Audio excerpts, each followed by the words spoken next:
राम राम मंडळी, कसे आहात तुम्ही सगळे? आय होप की तुम्ही सगळे ठीकच असाल.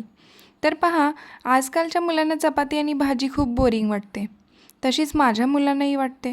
बाहेरचं street food, fancy fast food या सगळ्यात त्यांना खूप इंटरेस्ट असतो.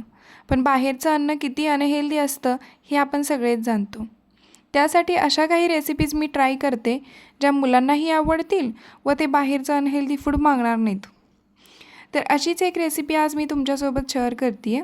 तर सगळ्यात अगोदर आज आपण बनवूया हेल्दी असं एक डिप, ज्यापासून तुम्ही वेगवेगळ्या मुलांच्या आवडत्या डिशेस बनवू शकाल.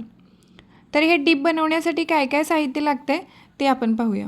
इथे मी 10 ते 12 काजू घेतलेत, जे मी 7 ते 8 तास पाण्यात भिजवले आहेत.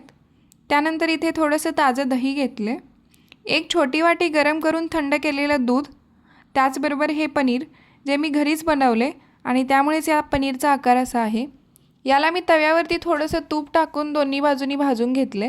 भाजल्यामुळे ते एकदम सॉफ्ट झाले. त्यानंतर इथे एक चीज स्लाइस घेतले, तुम्ही घ्या अथवा स्किप करा. त्याचबरोबर 5 ते 6 लसूण पाकळ्या आहेत, ज्याला मी त्या पनीर भाजलेल्या तव्यामध्येच थोडंसं तळून घेतले. यानंतर चवीपुरतं मीठ आणि थोडीशी मिरेपूडही घेतली आहे आणि त्याचबरोबर 2 हिरव्या मिरच्या, चिली फ्लेक्स आणि ऑर्गेनो सीझनिंग पण घेतले.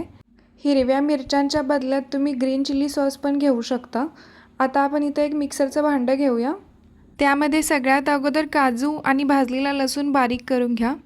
हे बारीक करताना थोडंसं दूध घाला, म्हणजे पेस्ट व्हायला मदत होईल. ते बऱ्यापैकी बारीक झाल्यानंतर मग बाकीचे सारे जिन्नस यामध्ये घाला आणि याला व्यवस्थित पेस्ट बनवून घ्या. तुम्ही यामध्ये अर्धा लिंबूही घालू शकता अथवा एखादी मिरचीही वाढवू शकता. पण हे मी मुलांसाठी बनवत होते म्हणून थोडंसं मापातच घातलं आहे. तुम्ही इथे पाहताय की किती मऊ आणि सिल्की असं डीप बनलं आहे. हे डीप आता फ्रीजमध्ये आरामात 4 ते 5 दिवस व्यवस्थित राहतं. आता यापासून आपण मुलांच्या आवडत्या पण हेल्दी डिशेस बनवूया. मुलांचा आवडता पदार्थ म्हणजे मॅगी आणि पास्ता. तर पहा, इथे कढईत थोडंसं मी तूप गरम केले. मग त्यामध्ये तूप गरम झाल्यानंतर थोडेसे जिरे व 4 लसणाच्या पाकळ्या बारीक कापून घातलेत. ते भाजल्यानंतर त्यामध्ये शिजवलेला पास्ता, थोडेसे पिझ्झा सीझनिंग, चिली फ्लेक्स हे सगळं घालून छान मिक्स करून घेऊया. आता यामध्ये आपण बनवलेलं डीप घालू आणि परत हे व्यवस्थित मिक्स करून घेऊया. इथे मी मीठ घालायचं विसरले होते, ते मीठ घालते आहे. यामध्ये मॅगी मसाला वगैरे घालायची काहीच जरूरत नाही, जो मुलांच्या हेल्थसाठी हानिकारक मानला जातो. तर पहा, इथं पास्ता तयार आहे, जो माझ्या मुलांना खूप आवडतो. याचबरोबर आपण हे डीप वापरून हेल्दी पण चविष्ट असं सॅलड बनवूया. तर त्यासाठी मी इथं 8 तास पाण्यात भिजवलेले व हळद आणि मीठ घालून कुकरला शिजवलेले हरभरे घेते आहे 1 वाटी. त्याचबरोबर बारीक चिरलेली काकडी, टोमॅटो, कांदा हे सगळं मी इथं घेतलं आहे. तुम्हाला हवं असेल तर यामध्ये गाजर, लेटसची पानं, कोबी वगैरे तुम्हाला आवडणारी कोणतीही भाजी घालू शकता. त्याचबरोबर चवीपुरतं मीठ घाला व आपण बनवलेलं डीप घालून घ्या. व्यवस्थित मिक्स करा आणि तयार आहे एकदम चविष्ट असं सॅलड. याच्या व्यतिरिक्त तुम्ही यामध्ये चाट मसाला, लिंबू, एक्स्ट्रा चिली फ्लेक्स वापरून स्वतःही खाऊ शकता.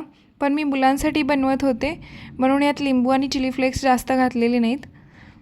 हेच सर्व साहित्य वापरून आपण आपल्या मुलांसाठी सँडविचही बनवू शकतो. तुमची मुलं जास्त तिखट खात नसतील, म्हणजे 4 ते 5 वर्ष या एजमध्ये असतील, तर त्यांना या रेसिपीज खूप आवडतील. तर हे असं डीप बनवा आणि वेगवेगळे हेल्दी पदार्थ आपल्या मुलांना खाऊ घाला. आता परत भेटू नवीन व्हिडिओसोबत. तोपर्यंत राम राम. आणि हो, माझ्या चॅनेलवर आलाच आहात तर चॅनेलला सबस्क्राईब करा, व्हिडिओला लाईक करा, शेअर करा आणि कमेंट्सही करा.